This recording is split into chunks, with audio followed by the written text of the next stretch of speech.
Olá para você que se liga no canal do YouTube do TC e para mais um capítulo do seu Trendcast. Hoje eu estou reunido com duas feras aqui para a gente mergulhar no que há de mais novo em relação ao grande conflito geopolítico, a guerra da Rússia contra a Ucrânia. Estão comigo Caio Von Ham, que atua no comercial do TC e é formado em relações internacionais, vai nos dar um olhar geopoliticamente bastante sólido acerca do conflito, e o Felipe Corleta, editor da Mover, que vai nos ajudar trazendo complementos e olhares de mercado. Os dois vão somar bastante ao longo dos próximos minutos. Eu já convido você a deixar o like nessa transmissão, nesse vídeo, e fazer os seus comentários aí no nosso chat. Muito legal ter a sua companhia aí do outro lado. A gente está conversando num momento e numa altura em que o conflito parece ter ganhado um ingrediente que nos primeiros dias, quinta e sexta-feira, do início do confronto, não estavam colocados esses ingredientes na mesa.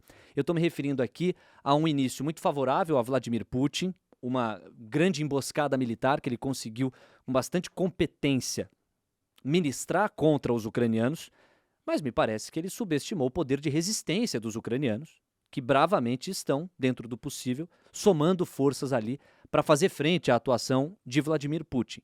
E, de outro lado, é possível que Putin tenha superestimado a dependência que algumas nações teriam das commodities energéticas russas. Eu estou trazendo esse preâmbulo aqui, essa introdução, porque me parece que a Rússia, longe de estar absolutamente fragilizada e enfraquecida, pelo menos está menos forte do que no primeiro momento do conflito, dado também o pacote de sanções que veio do Ocidente.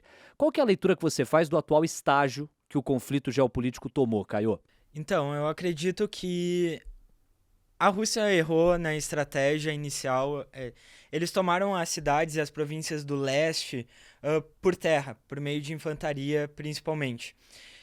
Só que isso acabou tendo muita resistência da Ucrânia e eles não estão conseguindo levar para Kiev ou para as grandes cidades da Ucrânia essa mesma estratégia. E é por isso, talvez, que a gente está vendo aquela fila, aquele comboio gigantesco do exército russo. A gente tá começando a ver notícias, informações ali de que eventualmente estariam havendo erros logísticos e problemas logísticos agora, até de abastecimento de comida e combustível para partes da tropa russa. Então acredito que essa estratégia inicial de tomar a Ucrânia por terra deu errado, e agora eles vão usar tanto a parte da Belarus lá no norte, quanto também os novos territórios que eles estão tomando, para mudar um pouco a estratégia, para ir para ataques aéreos e também usando aeroportos, por exemplo, também atacando por meio de bombas e não mais por meio de tanques, principalmente. Então, o que a gente está vendo agora é uma semana aí de transição em que o Putin está aproveitando também para negociar e provavelmente para mudar a parte da estratégia militar para uma segunda fase aí de conflito. É importante registrar que isto é um filme e a gente tem uma foto neste momento. Quer dizer, as coisas estão acontecendo, novos capítulos virão. Mas me parece, Corleta, que a gente vê, num primeiro momento, um Putin muito forte, um presidente ucraniano indeciso ou sem muita convicção daquilo que viria, e uma leitura ocidental de desarticulação. Enquanto que na foto de hoje, a gente vê um líder ucraniano muito mais forte, demonstrando uma coragem que talvez nem o mais otimista dos ucranianos pudesse endossar, um Ocidente melhor articulado, uma composição de sanções que imprimiu à Rússia um drama econômico com que ela vai ter que lidar, e um Vladimir Putin que, neste momento, está mais na berlinda do que no centro do palco. A gente está vendo, complementando até o Caio sobre o que está acontecendo do ponto de vista militar, né? A gente tem uma operação acontecendo no sul da Ucrânia. O sul da Ucrânia é vital para o abastecimento de commodities, porque ele tem várias cidades portuárias lá. E ele tem um clima bastante mais favorável, naturalmente, por estar mais perto do Mediterrâneo. E o avanço russo está sendo bem mais fácil para os russos nessa área. Ao passo que no norte, ali, esse comboio de 40 milhas de comprimento, ele está enfrentando uma dificuldade muito grande em função também do inverno, né, e de toda a logística que isso envolve e da própria resistência ucraniana. Eu acho que o Vladimir Putin, ele imprimiu uma guerra de narrativas no começo, no sentido de que ele falava, os ucranianos são iguais aos russos, os ucranianos estão sendo vítimas de neonazismo, o que está acontecendo lá, esse governo não presta, e isso está se provando contra a própria opinião pública na Ucrânia, né? A gente consegue lembrar há 7, 8 anos atrás, no momento em que a Ucrânia não entrou não iniciou o processo de entrada na União Europeia, que tiveram protestos muito significativos lá no centro de Kiev, e a população muito pró uma visão um pouco mais ocidentalizada da coisa, de entrar em organizações econômicas, inclusive organizações militares, né, que foi o grande estopim desse conflito, uma intenção da Ucrânia de entrar na OTAN. É isso que o Putin alega, que ameaça muito, né, o território russo, né? Eu acho que o Putin está em um momento onde ele está percebendo que teve alguns erros de cálculo, isso está sendo muito falado na mídia, que houveram erros de cálculo, especialmente não na dependência europeia do gás russo, porque isso é muito claro que a Europa depende do gás russo. Sim. E que nos atuais preços já, mesmo sem novas altas, já implica o fechamento de algumas indústrias, por exemplo, na Alemanha, porque esses preços de energia não são viáveis para elas operarem a sua manufatura, né? Há uma dependência muito grande. O que eu acho que ele subestimou foi que a capacidade do Ocidente de resistir. O Ocidente está falando, nós vamos enfrentar os problemas econômicos causados por isso, a gente reconhece eles, mas a gente não vai tolerar o que está acontecendo na Ucrânia. A capacidade do Ocidente de resistir e de reagir à altura, dado que na incursão russa à Geórgia não foi visto nada parecido com esse tipo de conjunto de sanções que nós vimos nos últimos dias, e o mesmo a gente pode estender para a anexação da Crimeia em 2014. As reações foram bastante tímidas do Ocidente. Foram muito diferentes. E aí eu acho que tem um aspecto muito importante que não está dando devido crédito, inclusive, que foi a estratégia dos Estados Unidos de comunicarem o que estava acontecendo para o mundo, mas a estratégia diplomática mesmo. Em 2014, era o governo do Obama, o secretário de Estado, o Departamento de Estado, que era o John Kerry no momento, eles tentaram ir por baixo dos panos e, por meio de várias reuniões longas de diplomacia e negociação, tentar evitar que um conflito acontecesse, né? E o mundo não acompanhou muito bem o que estava acontecendo e nem entendeu direito o que estava acontecendo. E aí, quem dominou muito a narrativa foi a própria Rússia. Era um consenso até na época, que era a OTAN que estava também causando outros tipos de instabilidade, que o argumento histórico do Putin de pegar aquele mito da Rússia imperial também tinha um viés muito grande na época. Inclusive, eu estava estudando relações internacionais na época e alguns professores usavam esses argumentos. Então, a gente não era um argumento só de propaganda, também estava ali sendo considerado na época. O que aconteceu dessa vez foi que desde ali de dezembro, principalmente, os Estados Unidos começaram. Não é a OTAN, a gente não tem intenção de pegar a Ucrânia. Depois, inclusive, eu lembro muito bem, depois que o conflito já tinha escalado, que na quinta-feira, antes de começar o ataque de fato, o Blinken fez um discurso dizendo que... Blinken, que é o secretário de Estado dos Estados Unidos, fez um discurso dizendo basicamente o seguinte: hoje, amanhã ou daqui a pouco, a Rússia vai começar a fazer ataques terroristas e culpar a Ucrânia por isso. Depois eles vão fazer tentativas de cyber-ataques também. E depois vão criar um pretexto grande para começar um ataque e vão dizer que só estão se defendendo. Numa toada de antecipação dos passos russos de modo a constrangê-lo. Exato. Eu lembro que na sexta-feira eu fui na TC Rádio também, no almoço de negócios, e falei... o Blinken está antecipando os passos. E naquela sexta-feira já começaram os ataques terroristas. A gente estava ao vivo na rádio e a gente começou a receber pelo Twitter algumas imagens de carros pegando fogo. Sim. Então, ali abriu muito os olhos do mundo e também da União Europeia, dizendo, olha, o que os Estados Unidos estão falando, na verdade, não é alarmismo, é verdade, os fatos estão se confirmando, as listas do que eles estão dizendo que vão acontecer, realmente estão acontecendo. Então isso foi muito importante, primeiro, para unir a União Europeia e para a União Europeia acreditar nos Estados Unidos. Segundo, para a mídia entender o que está acontecendo. E terceiro, para a opinião pública, que é muito importante para uma guerra, também entender o que está acontecendo. Eu vou me ater aqui a uma expressão que vocês dois usaram nos raciocínios que acabaram de apoiar na mesa. Narrativa. A gente precisa lembrar primeiro que a Rússia está longe de ser um país reverenciado pela sua liberdade. A liberdade de opinião praticamente inexiste, a liberdade de expressão praticamente inexiste, se ela for um contraponto ao governo russo, e a liberdade de imprensa também praticamente inexiste. Tanto que as informações que chegam da Rússia vêm das agências russas, que na sua ampla maioria são agências estatais e, portanto, é uma informação enviesada. Eu faço esse preâmbulo, esse contexto, e lembro que talvez este seja um risco que o próprio Vladimir Putin, que da porta para dentro da Rússia tem controle narrativo sobre as coisas que acontecem, talvez não tenha calculado com o peso que deveria ter calculado quando a gente pensa mundo para fora da Rússia, certo?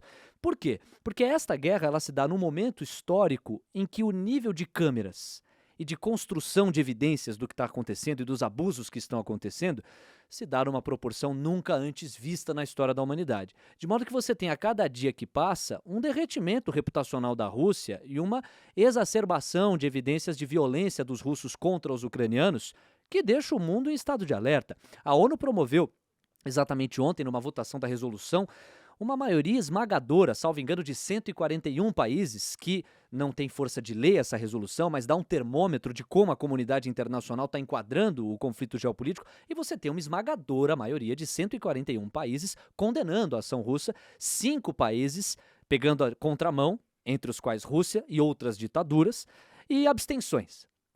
Eu quero falar de uma delas. A China fez questão de estar no campo das abstenções, e eu queria destinar a conversa para essa direção. A China tem buscado uma certa ambiguidade e a equação dá para a gente explicar, né? De um lado, se você tem uma escalada da guerra, você vai ter um comprometimento da atividade econômica global que bota sob xeque os planos do Xi Jinping de conseguir, com crescimento, manejar a sociedade chinesa. E de outro lado, se for necessário um posicionamento, a tendência é que esse posicionamento se dê em favor dos russos pelo compromisso geopolítico que os chineses têm com o povo russo. E aí, meu caro Felipe Corleta, como é que você tem visto essa ambiguidade da China que ora tem se proposto a mediar, ora tem acionado em prol dos russos?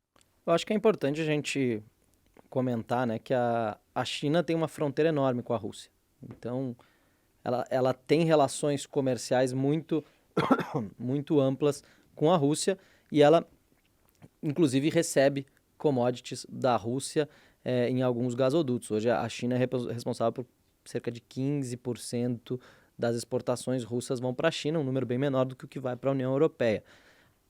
E a China ela vive um problema desde o ano passado muito sério com energia, que levou inclusive ela a reduzir a operação das suas siderúrgicas, né, que produzem aço, enfim, que fazem toda a infraestrutura que nas últimas décadas construiu a China, transformou vilas de pescadores em megacidades aí lá na China. Então a China, ela, de certa forma, tem uma dependência importante, ela tem um posicionamento ideológico muito distinto, né? Inclusive eu até estava comentando esses dias no meu Twitter, assim, essa guerra ela tem uma cara de autocracias versus democracias, né? No sentido de que a China é uma autocracia, a Rússia é uma democracia, uma fantasia de democracia. Tem a roupagem democrática? Uma roupagem democrática, tem eleições, mas as eleições todo mundo já sabe quem vai ganhar, a propaganda é toda controlada pelo Estado e pelos grandes oligarcas, né, que são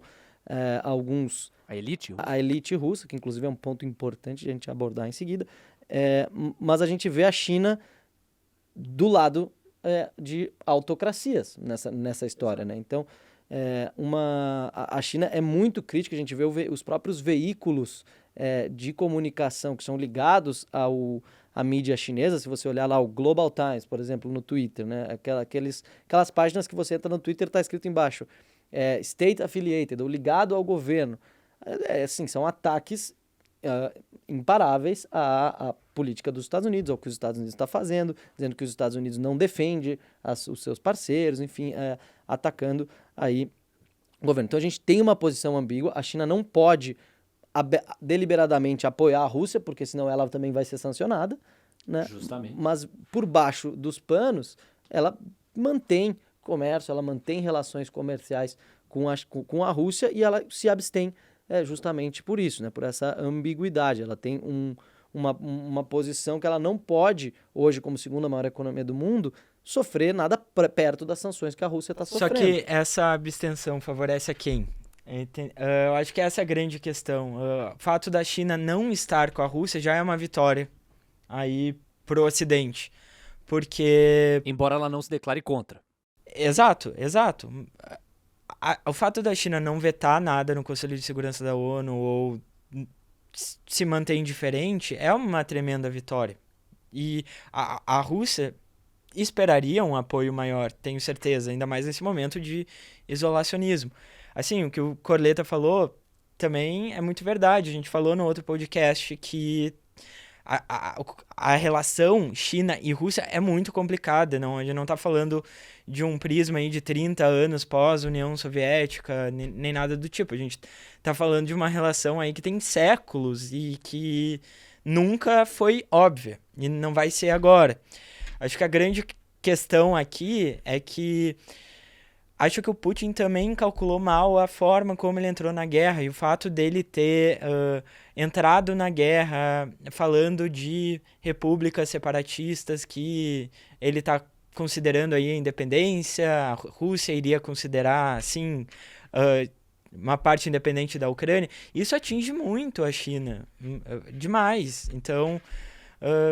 a China não tem nenhum jeito de apoiar isso, e é claro que a China não vai poder apoiar os Estados Unidos, só que ela ficando neutra já tá ótimo. Vamos pensar no Irã, por exemplo, em 2012 lá, quando os Estados Unidos precisavam ter o apoio da China no Conselho de Segurança para botar sanções e impedir o Irã de ter armas nucleares.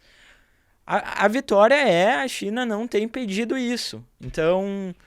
Olha, o que você está colocando aqui, vamos dar o peso que merece. Quer dizer, em outras palavras, o Caio está argumentando. A ambiguidade chinesa, neste momento e nesta altura, diz mais para o Ocidente do que para a Rússia, que esperaria um apoio mais escancarado dos chineses. Esse apoio escancarado não tem vindo. E aí eu redireciono a pergunta que é, no fundo, para os dois. Se há uma nova ordem internacional em construção, e me parece claro que há, a China não quer fora dela ficar. Muito pelo contrário, ela quer protagonizar esse movimento. A ambiguidade tem sido o caminho para isso?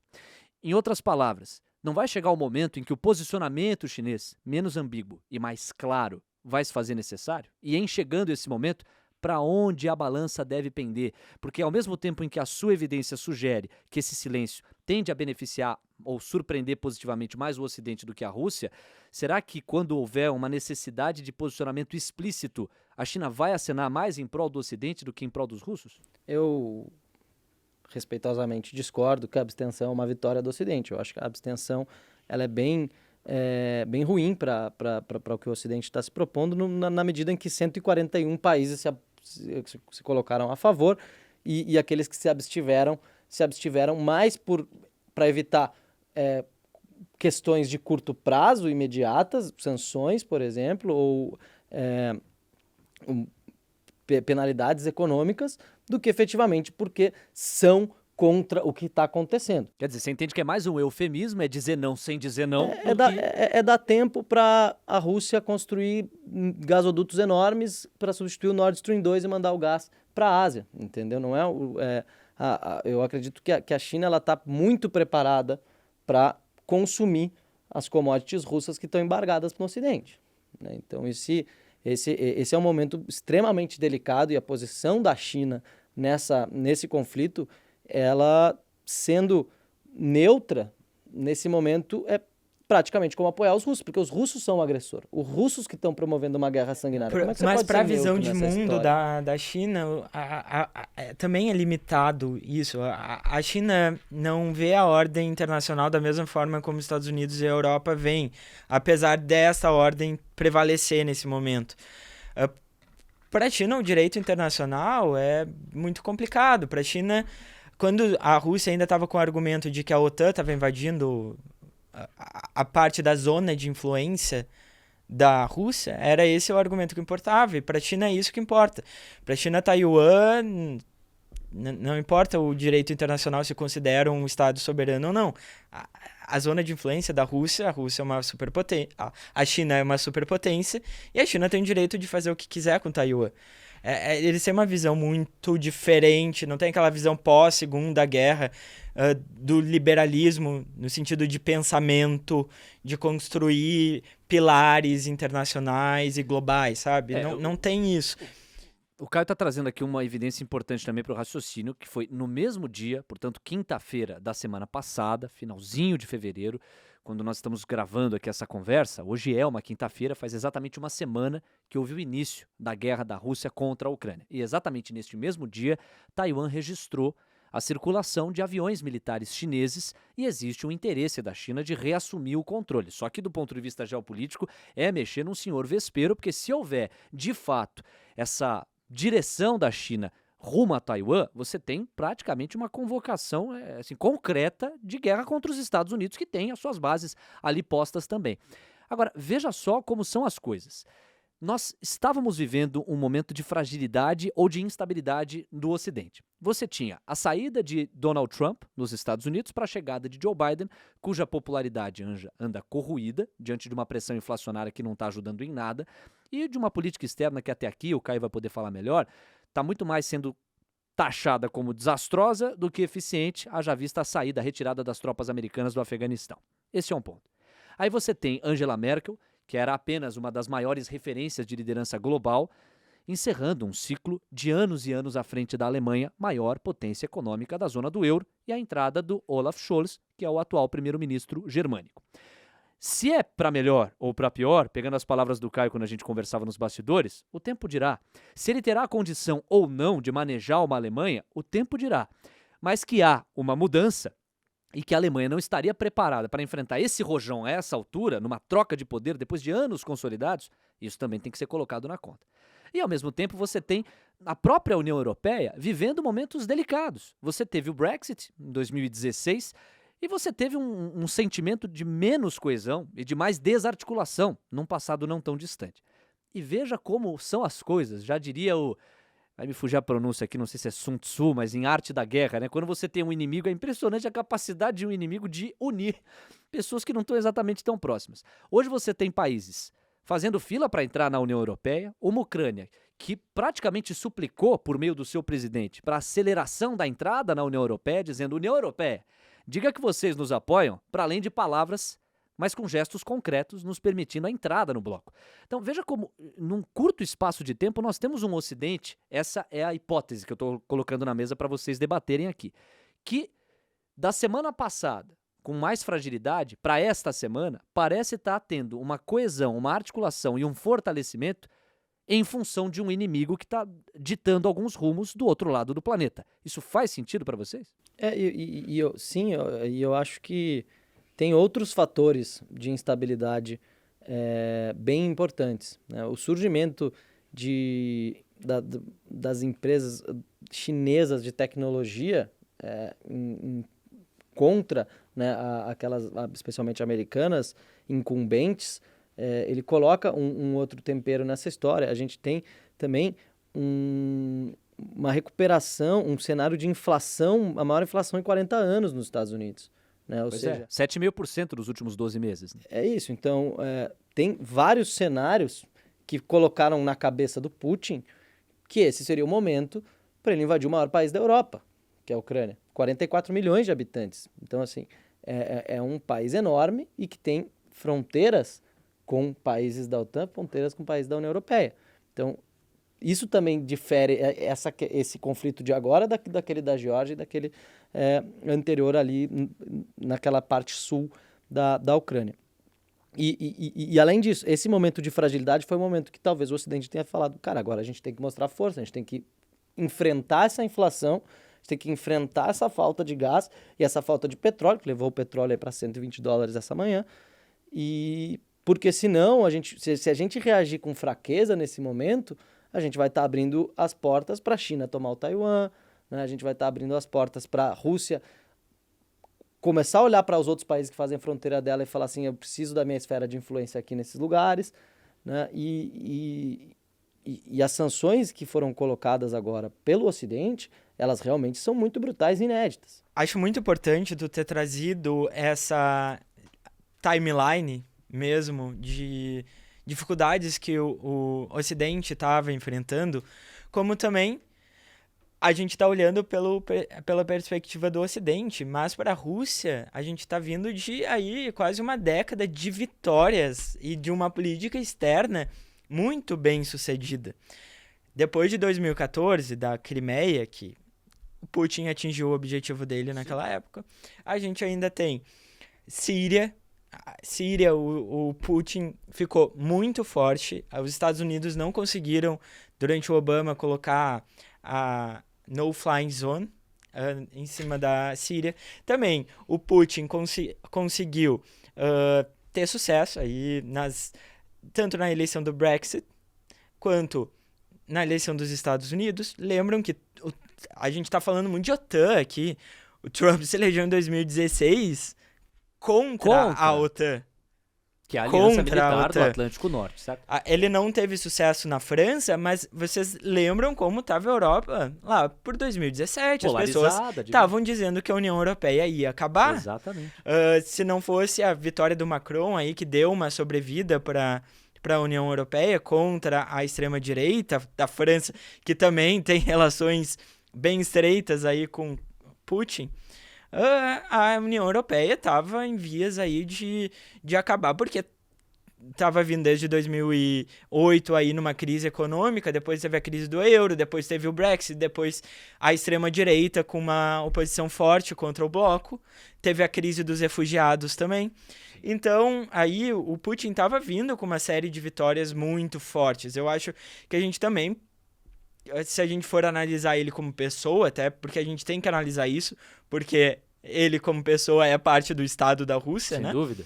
Ainda mais numa autarquia, quer dizer, a pessoa Putin se confunde com o Estado russo. Exato. Então a gente tem que considerar um ego, talvez, Claro. grande, né? Um sentimento de confiança fora do normal, talvez, né? E isso entra um pouco em linha, muito em linha, na verdade, com o relatório da inteligência americana que saiu no começo dessa semana, falando do estado de tomada de decisões do Putin, que as pessoas que têm longa experiência com ele e já tem décadas aí de convivência não estão reconhecendo eles desde do final do ano passado. Não, eu acho que você toca em pontos bem importantes de valores humanos universais, porque no fundo a gente está falando de guerra e a gente tem esses valores colocados em choque. Então, da mesma maneira que você pode ter tido uma certa cegueira, o que seria uma afobação da nossa parte, porque o Putin é um tremendo de um estrategista e ele viu exatamente o cenário que a gente destrinchou. Então, assim, louco e descolado absolutamente da realidade, não é o caso, mas o Putin pode ter tido um certo encantamento, um certo deslumbre por esse cenário bastante convidativo para os seus preceitos autoritários, que agora ele vai ter que correr atrás do prejuízo para tentar manejar. Dá-lo por vencido me parece uma outra afobação bastante exagerada, porque é um grande estrategista. A gente precisa aguardar o passo a passo. E aí eu só tenho um comentário para fazer, que é considerar um erro de cálculo é importante. Eu acho que depois de 7 dias aí de invasão, a gente tem que considerar isso. Não quer dizer que a guerra está perdida pro lado da Rússia. A estratégia militar ainda. Eles têm condições de reverter. A Ucrânia aí tem um território muito grande, tem aí dificuldades pro lado da Rússia de conseguirem efetivamente, em termos logísticos e tudo, ter uma estrutura forte aí para combater a resistência, mas a gente tem que esperar que o Putin aí vai também encontrar soluções para recuperar a estratégia militar. Mas é muito importante, tem uma outra guerra, que é parte dessa guerra de propaganda, mas uma guerra de legitimidade, de encontrar legitimidade aí para a opinião pública. E aí, nessa guerra, eu acho que também eu me sinto confortável em falar aqui que Putin perdeu a guerra, tá? Porque você tem, a despeito dessa falta de liberdade profunda na Rússia, manifestações e evidências de que a própria opinião pública russa está longe de ser unânime em prol dessa ofensiva contra os ucranianos, né? Exatamente. Eu vi ontem um relatório do curso de Relações Internacionais da Universidade de Moscou, que é a elite intelectual da Rússia, é a Perfeito. elite intelectual que faz as políticas e sustentam as ideias do Putin, que conhece muito bem a história da Rússia imperial, inclusive, da União Soviética e tudo isso. E eles estão fazendo uma carta aí, os alunos, os professores, as pessoas que comandam o curso A dizendo... academia, né? A academia mesmo dizendo que não, a gente não concorda com isso. Isso é muito pesado. A gente tá vendo que não é só a classe média também que vai sentir no bolso e vai se voltar contra o Putin eventualmente agora. Não. Intelectualmente, A massa crítica russa, a né? massa crítica, vamos usar de novo a palavra, ter a legitimidade para ter essa guerra, isso não existe mais. O Caio tocou num ponto importante aqui, e eu quero pegar o gancho das sanções, porque há pouco você falou das oligarquias russas. Ele acabou de falar, não vai ser só a classe média que vai sentir no bolso. Olha, a elite russa, claro que ela sempre tende a ser consultada diante de decisões dessa natureza. Mas tendo sido consultada e tendo acenado em favor dessa operação militar russa contra a Ucrânia, eu acho que a elite russa deve ter repensado nos últimos dias, porque o que houve de sangria nos índices acionários russos, nas empresas da Rússia, hoje mais cedo eu lia que entre as sanções está a apreensão de iates ali no mar de alguns países da Europa Ocidental, que está provocando uma fuga da elite russa de qualquer canto do planeta que não seja o próprio território russo. Quer dizer, é um cenário bem complicado. É importante a gente trazer, talvez, para a turma aí que está assistindo, qual que é a origem, assim, em poucas linhas, a origem dessas oligarquias e dessas elites russas, né? Ao final da União Soviética, quando ela acaba a União Soviética, na qual era um Estado socialista, tudo, ou pelo menos todos os recursos produtivos eram Compartilhado. eram do Estado, né? Houveram privatizações nos anos 90 das principais companhias, né? No caso, companhias de gás, de petróleo, companhias de produção de insumos agrícolas, enfim, várias companhias foram privatizadas e essas privatizações se deram de forma muito nebulosas E concentrada. e acabaram nas mãos ali de algumas elites. Essas elites ficaram multimilionárias, né? A gente está falando do desfecho da Guerra Fria, 1989, queda do Muro de Berlim, é a morte simbólica do que era o bloco da União Soviética e, portanto, então, privatizações que tentaram equiparar o modelo russo, que ficou muito atrasado, ao modelo ocidental, que havia ganhado, né, a parada. Isso, mas não houve nenhum tipo de governança, não foram privatizações sem muita regulamentação, né? Então, criaram-se essas elites, inclusive na mídia, né? Enfim, e essa galera ficou muito, muito rica, né? E até hoje é assim, essas famílias, nessas oligarquias, elas são muito ricas por decorrência desses eventos históricos, né? E hoje o que chama a atenção? Esses caras, até pelo tamanho do patrimônio deles, se você pegar uma pessoa bilionária no Brasil, a pessoa não deixa o seu dinheiro no Brasil.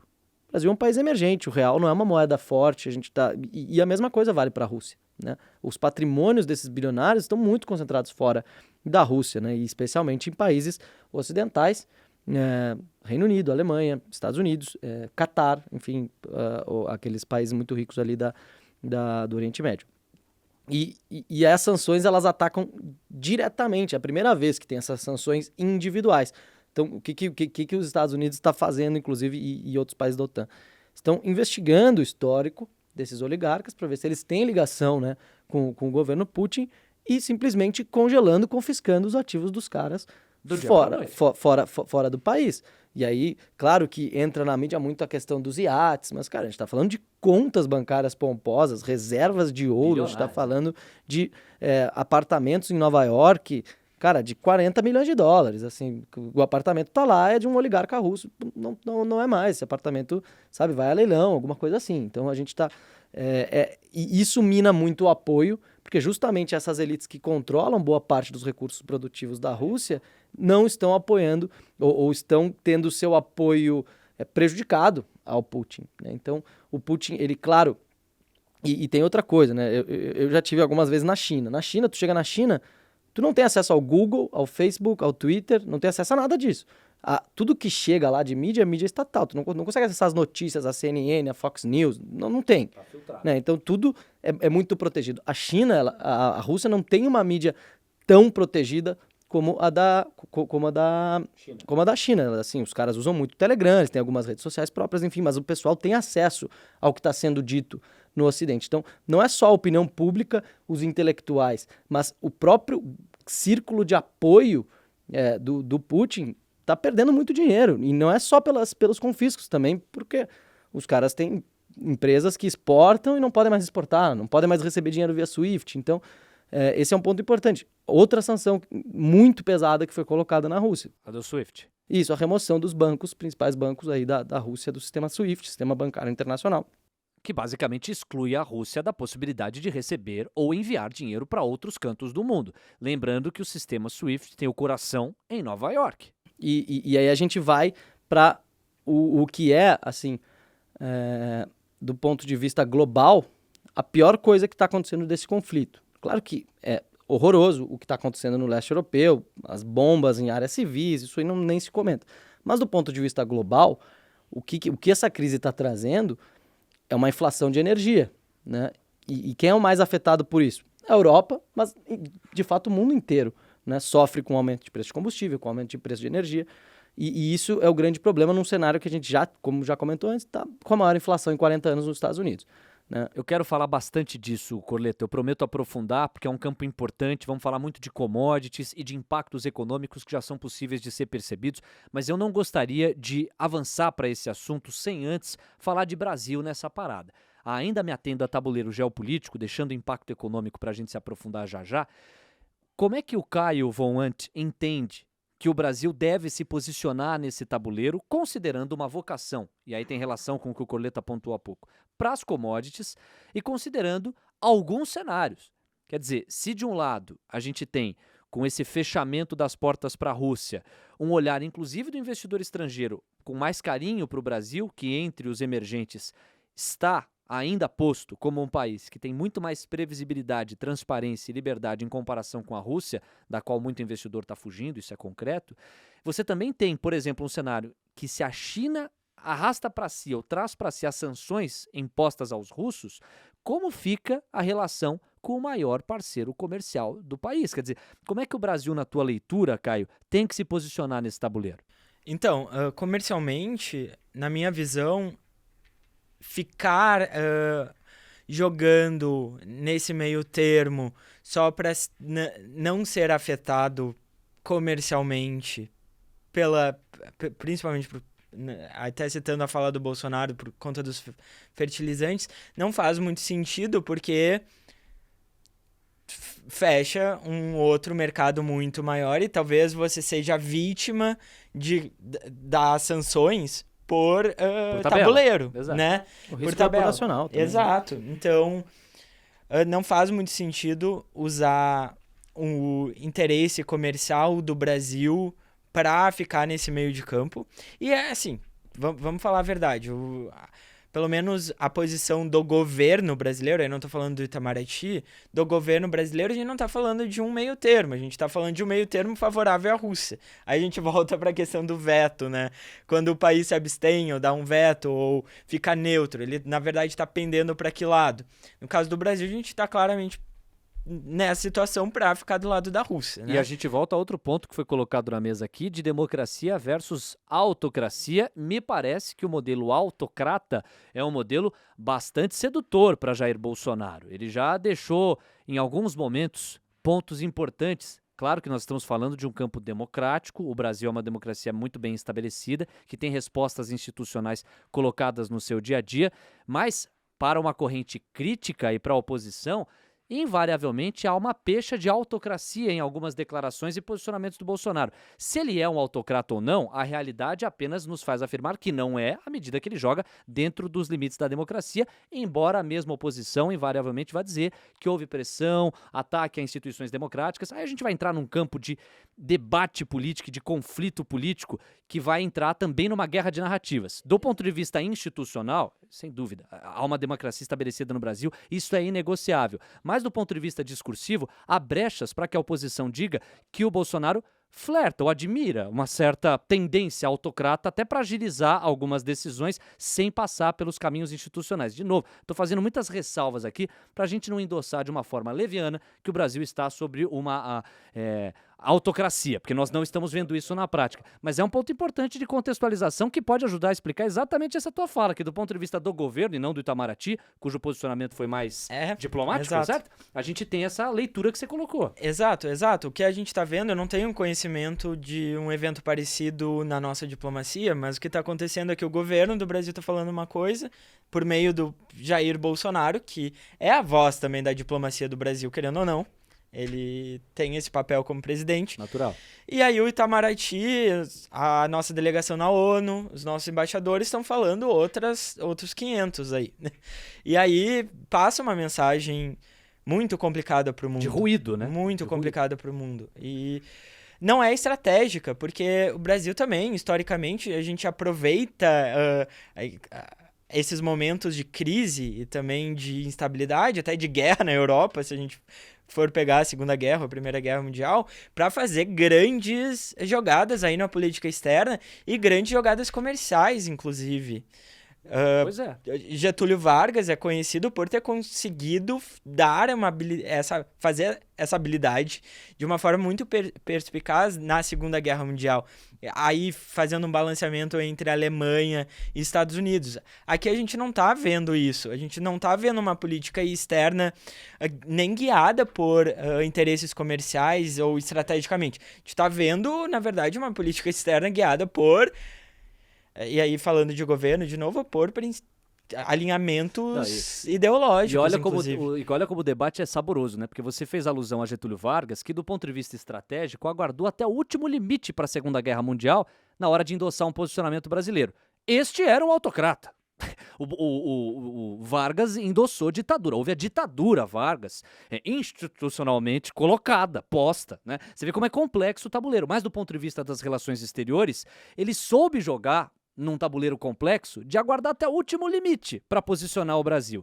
E há silêncios que são ensurdecedores. Quando estava num evento social, e aí eu também quero te ouvir sobre o posicionamento brasileiro, e fica à vontade para levar para o campo econômico também, Corleta. Na quinta-feira de início da guerra russa contra a Ucrânia, Bolsonaro estava num evento social, estava inaugurando, me parece, alguma obra específica, e ele não cita o conflito geopolítico entre Rússia e Ucrânia. E isso deu brecha para que fossem feitas as mais variadas leituras possíveis. Eu te dou, com esse gancho, a chance de você trazer o posicionamento aqui de como você enxerga que o Brasil, economicamente, pode ser impactado por isso e, geopoliticamente, como tende a se posicionar ou como deve se posicionar. Eu acho que é legal trazer um evento recente, né, que foi o posicionamento do vice-presidente do Brasil, o general Hamilton Mourão. Foi desautorizado pelo Bolsonaro. Depois foi desautorizado, né? Isso mostra realmente um ruído, né? O Bolsonaro, ele é um cara que fala demais, talvez, né?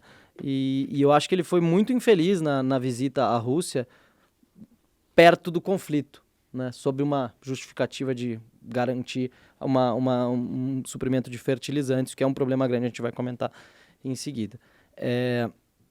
Eu acho que a gente tem um problema grande aí, muito mais comercial do que efetivamente geopolítico do Brasil. Eu acho que o Brasil se posicionou oficialmente através da sua diplomacia. O Brasil condenou a Rússia. Tem um governo que fala, vamos meter a mão aí na Petrobras, depois fala, não é bem assim. Então é um cara que realmente ele tem essas falas aí, às vezes infelizes, mas não acho que isso seja uma tendência autocrata, uma ameaça à democracia do Brasil.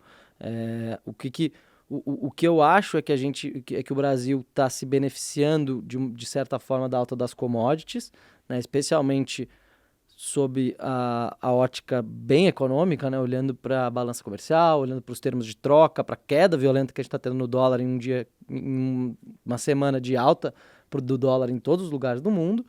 E a gente tem aí um cenário econômico muito desafiador do ponto de vista interno, né? Porque mesmo com o alívio que a queda do dólar traz, esse petróleo a $120 coloca uma pressão enorme na inflação. Sem dúvida. A gente está num ano eleitoral, a gente está num ano onde se essa gasolina ir para 10, 12 reais, qual é a opinião pública que vai apoiar quem está no poder e quem está no poder e quem vota no Brasil não, sabe, pode até, beleza, amenizar um pouco, tem a narrativa, tá tendo guerra na Ucrânia, por isso que a gasolina tá cara. Agora, os caras estão preocupados com o seu próprio bolso, com abastecer o carro, com abastecer a moto, né? E isso é muito ruim para a opinião pública do governo, né? Então, a gente tem um posicionamento oficial do Brasil junto com os outros 140 países, eu acho que isso é o mais importante.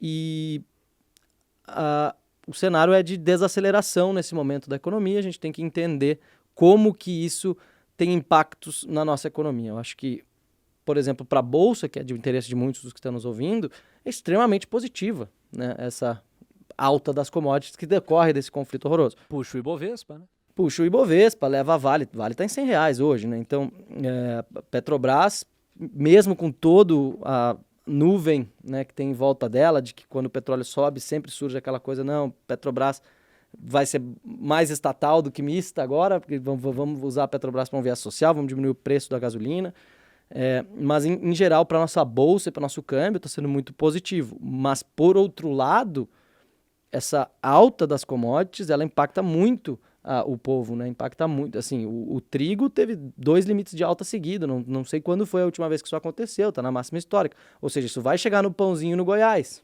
né? Vai ficar mais caro o pão, vai ficar mais caro a gasolina, vai ficar mais caro todos os produtos básicos. Que é aquela relação, né? Pão é trigo, trigo é dólar, certo? Quer dizer, você tem, de um lado você tem uma pressão cambial que está diminuindo e de outro lado você tem a alta das commodities nessa equação. Você teria que ter uma diminuição cambial ainda mais substancial para atenuar essa forte alta que está descontrolada neste momento, né? É isso. Hoje, por exemplo, né? Essa conta é muito simples. É trigo vezes dólar, tu tem o trigo em reais. Né? Então, assim, se a gente está falando, putz, o dólar está caindo, beleza, mas o dólar está caindo 1% hoje. E o trigo está subindo 7,5%. Ou seja, não compensa, né? Então, isso invariavelmente vai chegar na inflação, vai atacar o poder de compra das pessoas, e isso é muito ruim para a nossa economia, ao mesmo tempo que muito positivo para a nossa bolsa, exportadora de grãos, exportadora de commodities agrícolas, exportadora de muitas das coisas que ou são as mesmas que a Rússia vai parar de exportar, ou são os produtos substitutos, né? Então, assim, o trigo está muito caro, o pessoal vai comprar milho, farinha de milho, sabe? Produtos substitutos aí dessas commodities. Então, a gente consegue ver para o Brasil esses impactos, né? Por um lado, bolsa e câmbio podem se beneficiar e vêm se beneficiando, por outro, a economia doméstica, né, num olhar mais de médio prazo, pode ficar muito, muito prejudicada aí dessa história. E aí o Forleta toca num ponto aqui que eu acho que é bem legal para a gente encaminhar aqui para um desfecho dessa conversa. Quando o Forleta vai lá, e eu concordo com você nesse sentido, sem dúvida, que o problema, no caso brasileiro, é muito mais de natureza econômica, sobre como se portar e como surfar oportunidades nessa direção, do que propriamente geopolítico, me parece bem razoável o que você está colocando, sobretudo quando a gente coloca aqui na mesa essa simpatia que, por algumas evidências, está sugerido que Bolsonaro tenha por autocracia. Isso está longe de produzir efeito prático do ponto de vista democrático e institucional brasileiro. É muito mais uma questão econômica, né? O Brasil tem que se enxergar, né? Exato. Assim, não vai fazer impacto realmente na dinâmica da guerra na Europa. Assim, a gente está beneficiado por estar longe disso. E que bom que a gente está longe da guerra. Exato. Até a nossa localização nos favorece. E você coloca a economia, que no limite é aquela história, né? A galera vai para a urna e vota antes de qualquer coisa com o estômago, no sentido claro de que uma vida mais próspera, se você comia, exemplo, salsicha e passou a comer filé de frango, você teve uma clara percepção no teu dia a dia de que a tua condição econômica evoluiu. Se você deixou de comer filé de frango ou passou a alternar o filé de frango com o filé mignon, poxa, isso está claro na cabeça de uma pessoa que pertence a uma condição socioeconômica mais sofrida. Isso é um elevador social. Parece pouco, dependendo do repertório e da bagagem de quem está nos ouvindo neste momento, mas é muito, pensando em opinião pública e, no caso do Brasil, de um país essencialmente pobre, desigual. Então isso faz muita diferença. O próprio Biden está tendo que amargar níveis horrorosos de popularidade porque a inflação tem corroído o poder de compra. Então é impossível e seria inocente e incompleto da nossa parte olhar para o tabuleiro geopolítico descontando a questão econômica e a prosperidade das sociedades, das nações, né? Exato. Biden fez o discurso dele, o primeiro State of the Union da presidência dele. E, primeiro, para entender a estratégia que ele tomou e que casa muito com o que vocês estão dizendo, mesmo com toda a guerra, 60% dos americanos queriam ouvir sobre economia. Então, o discurso dele, de 1 hora e pouco, 12 minutos foi sobre Rússia. Mas foi forte sobre Rússia. Ele aí delimitou muito bem qual vai ser o papel dos Estados Unidos nessa guerra, que vai ser apoiar militarmente, mas no sentido de envio de armas, suporte à Ucrânia, e por meio de sanções econômicas duras e contra a Rússia. E aí isso é muito importante também. Talvez, e o que tem que ficar claro aqui, que a guerra na Ucrânia é só parte de uma guerra maior, que os Estados Unidos, o Biden, a União Europeia vão ter que travar depois qual que seja o resultado da guerra e da ação militar na Ucrânia.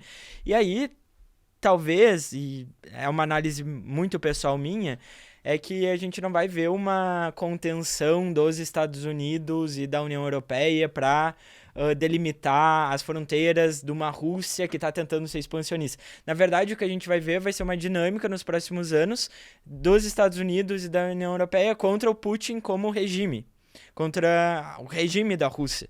E é isso que vai ficar mais claro. As sanções também são de longo prazo, mesmo aquelas primeiras sanções que foram feitas no início da invasão, foram desenhadas para atingir a economia da Rússia mais para o longo prazo. Então, eu acho, até para o investidor aí brasileiro se preparar, as sanções não são temporárias, a maior parte delas, e também esse desfecho, toda essa dinâmica geopolítica do leste europeu não vai se desfazer aí com os resultados militares de curto prazo. Na verdade, isso faz parte de uma dinâmica geopolítica maior que vai comandar aí o mundo pelos próximos anos.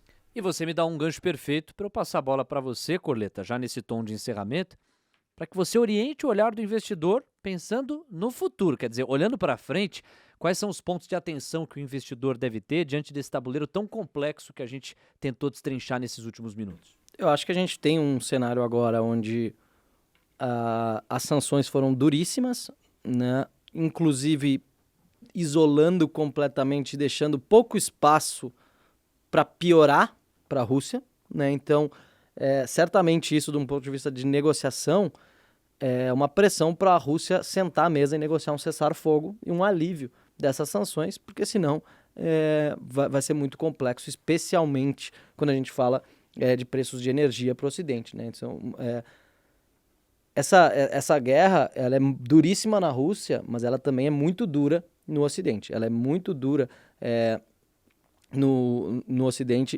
especialmente por conta da inflação, né? O que a gente tem, por exemplo, de alguns dados aí para orientar? A Rússia produz 10 a 12% do petróleo do mundo. Segunda maior exportadora. Isso. Se a gente não tem sanções diretas ao petróleo, a gente tem toda uma logística da venda de petróleo que está impossibilitando essa venda, né? O exportador não consegue receber porque está fora do SWIFT. O transportador, as maiores companhias de transporte marítimo já anunciaram que não vão mais fazer entregas e retiradas na Rússia nesse momento, especialmente por um risco reputacional. Os próprios compradores estão com medo de um risco reputacional, de estar comprando óleo russo, por exemplo. Hoje pela manhã, o petróleo Brent tocou $120. O petróleo russo no mercado físico estava abaixo de 100. Ou seja, por que o cara que toma a decisão economicamente racional não ia comprar o petróleo russo? Esse desconto reflete muito bem isso, né? A gente consegue ver uma diferença muito grande e não tem muita solução, né? Assim, muita gente está olhando para o petróleo e falando, a volta do Irã para um acordo nuclear pode levantar sanções e liberar a oferta, mas seria uma oferta de, talvez em 2 meses, 1,5 milhão de barris dia. A Rússia faz 8 a 9. Quer dizer, insuficiente essa liberação de oferta. Isso, né? Então a gente vê um cenário, que inclusive eu estava lendo agora na Reuters, que o Wall Street está com medo de uma estagflação semelhante à dos anos 70 por conta disso. Porque se o petróleo sobe muito mais do que esses $120, o que vai derrubar o preço dele? Vai ser um estrangulamento da demanda. O estrangulamento da demanda por energia, né, ou seja, as pessoas vão parar de consumir, né, ao máximo que podem. O cara tem um carro, vou começar a ir de ônibus, porque não dá Fecha a pra, torneira. não dá para abastecer. Isso desacelera muito a economia e leva a esse cenário de estagflação, que é o quê? O crescimento econômico para baixo e a inflação para cima, né, que é o terror aí dos economistas. Então, a gente tem uma crise militar regional, mas uma crise econômica global decorrente desse conflito. O que a gente tem que ficar atento? Como que pode haver, numa visão otimista, poderia haver uma saída honrosa para o Putin dessa história. Isso, porque, assim, claramente vai ser muito difícil eles saírem com uma vitória, especialmente do ponto de vista econômico, mas talvez possa haver algum tipo de negociação para permitir uma saída honrosa, e nesse momento a única barganha que a Rússia tem é justamente o seu gás, que é a sua principal fonte de receita, ou uma das suas principais fontes de receita, que vai via gasoduto, não tem toda essa questão logística tão difícil, e negociar um cessar-fogo. Então, assim, é provável que a coisa piore antes de melhorar lá na Ucrânia.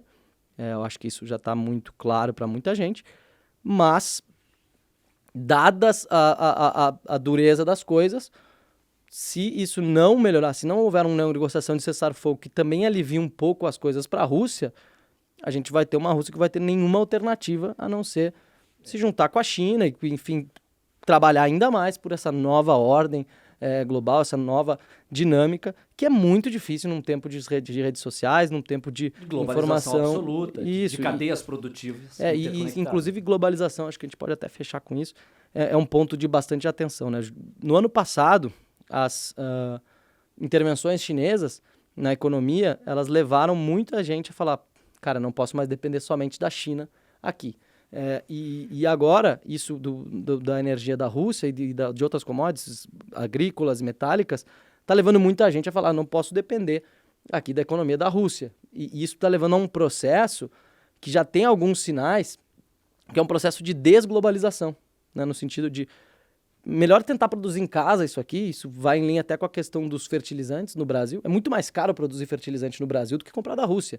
Mas, assim, por outro lado, é uma proteção... Uma proteção que afasta economias e é um processo inflacionário. À medida que se o fertilizante é produzido no Brasil ele é mais caro e não tem o outro, vai ficar mais caro também o grão lá na ponta, né? Então a gente vê essa dinâmica, como que isso vai se dar, vai depender muito do que o Putin vai se dispor aí a...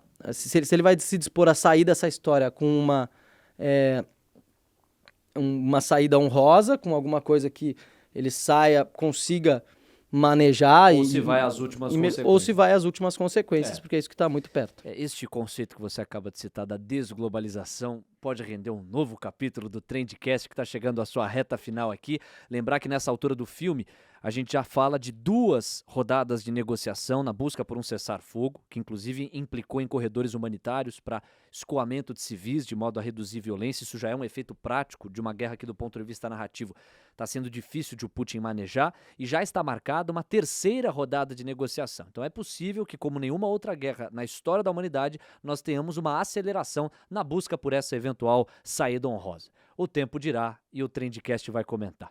Caio Voante, muito obrigado, um abraço e até uma próxima. Valeu, Léo, até a próxima. Tamo junto. Valeu, Felipe Corleta, até mais. Tamo junto, pessoal, abraço. Você que ficou com a gente até agora, não deixa de deixar aquele like na nossa transmissão, mandar o seu comentário, espero que você tenha gostado. Até uma próxima. Juízo. Tchau.